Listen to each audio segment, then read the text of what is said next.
এটা নামায় পর আবার শাক ভাজি করুন সব রান্না বাকি রয়েছে বিসমিল্লাহ মাটি চুলার মধ্যে রান্না করে দাও কেমন লাগে আলু সব লাগছে এদিকে আইবো এতদিন শখ করছো খালি রান্না করবা মনে মধ্যে লাগতো তো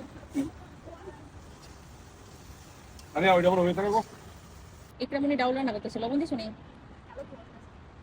রাত্রি করে কিন্তু এখানে ভালোই লাগতেছে রান্না বান্না করতে একটু পরে খাওয়া দাওয়া করবো সবাই মিলে একসাথে দেখো লাইটের আলোর মধ্যে ফুটা কি সুন্দর লাগতেছে আলবি এত ভাত খাইতে পারবো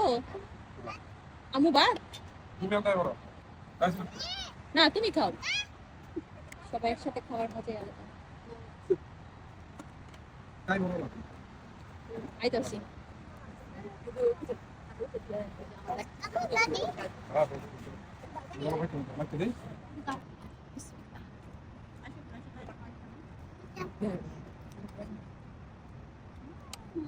Lah, kalau